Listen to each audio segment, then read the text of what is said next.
செய்தியை பார்த்து வருகிறோம். போப் பிரான்சிஸ் மறைந்திருக்கிறார். அண்மை செய்தியை பார்த்து வருகிறோம். கடந்த சில மாதங்களுக்கு முன்பாக அவர் நுரையீரல் தொற்று காரணமாக மருத்துவமனையில் அனுமதிக்கப்பட்டு பின்பு நலம் பெற்று வீடு திரும்பியிருந்தார். இந்நிலையில் தற்போது போப் பிரான்சிஸ் மறைந்திருக்கிறார். கூடுதல் விவரங்களை செய்தியாளர் ராஜாவிடம் கேட்கலாம். ராஜா, விவரங்கள். வணக்கம் சிவரஞ்சனி. புனித போப் பிரான்சிஸ் உடல்நலக் குறைவால் தற்போது 88வது வயதில் உயிரிழந்திருப்பது உறுதி செய்யப்பட்டிருக்கிறது. புனித போப் பிரான்சிஸ் அவருக்கு அண்மையில் நிமோனியா தொற்று பாதிப்பு ஏற்பட்டிருந்தது. நிமோனியா மட்டுமின்றி பூஞ்சை தொற்றும் அதிக அளவில் இருந்ததாக மருத்துவர்கள் அறிக்கை வெளியிட்டிருந்தனர். இந்த நிலையில் தற்போது அவர் உயிரிழந்திருப்பதாக தகவல் வெளியாகி இருக்கிறது. வேட்டிகனில் இருந்து வரும் தகவல்களும் இதனை உறுதி செய்திருக்கின்றன. 88 வயதாகும் கத்தோலிக்க சபையின் தலைவரான போப் பிரான்சிஸ் 1936ஆம் ஆண்டு பிறந்தவர் ஆவார். இவர் கத்தோலிக்க சபையின் மிக உயரிய பதவியான கத்தோலிக்க தலைவர் பதவியை அடைந்திருந்தார்.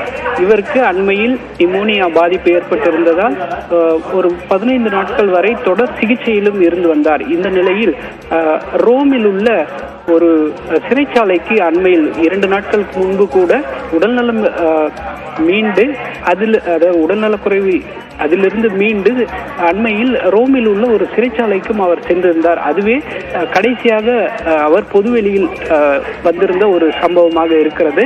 இந்த நிலையில் போப் பிரான்சிஸ் தற்போது உயிரிழந்திருப்பதாக அதிகாரப்பூர்வமான தகவல்கள் நமக்கு கிடைத்திருக்கின்றன. இந்த தகவல் உலகம் முழுவதும் பெரிய அதிர்ச்சியை ஏற்படுத்தியிருக்கிறது.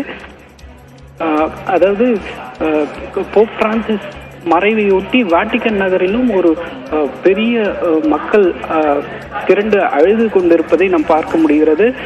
88வது வயதில் அவர் மறைந்திருக்கிறார். இதனால் உலகம் முழுவதும் உள்ள கிறிஸ்தவர்கள் ஒரு அதிர்ச்சியை ஏற்படுத்தியிருக்கிறது.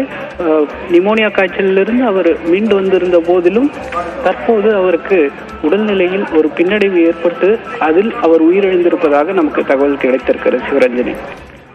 ராஜா, அதற்கு முன்பாக ஈஸ்டரின் போது கூட அவர் மக்களை சந்தித்திருந்தார். அவர் வீல் சேரில் அமர்ந்தபடியே சந்தித்திருந்தாலும் கூட ஈஸ்டருக்காக அவர் மக்களை சந்தித்திருந்தார். கிட்டத்தட்ட 1 மாத காலம் அவர் மருத்துவமனையில் இருந்துவிட்டு பின்பு வீடு திரும்பி இருந்தார். இந்நிலையில் என்ன உடல்நல உபாதை ஏற்பட்டது என்பது தொடர்பாக வாட்டிகன் தரப்பில் கூறப்பட்டிருக்கிறதா?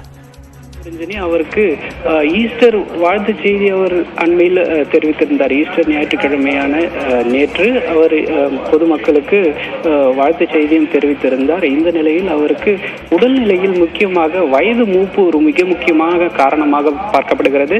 88 வயதாகும் போப் பிரான்சிஸ் தற்போது அவருக்கு நிமோனியா தொற்று இருந்த போதிலும் அவர் நடக்க முடியாத சூழலில் சக்கர நாற்காலியிலே அவர் இயங்கி வந்தார். இந்த நிலையில் அவர் வயது முதிர்வு ஒரு முக்கியமான பிரச்சனையாக உள்ளது. பூஞ்சை தொற்று மற்றும் அது தொடர்பான ஒரு மருத்துவ சிக்கல்கள் அவர் எதிர்கொண்டார். இந்த சிக்கல்களின் காரணமாக அவர் மறைந்திருப்பதாக முதற்கட்ட தகவல் தெரிவிக்கின்றன. எனினும் இது குறித்த அதிகாரப்பூர்வமான தகவல் இன்னும் மருத்துவ அறிக்கையானது இதுவரை வெளியிடப்படவில்லை. சிவரஞ்சனி.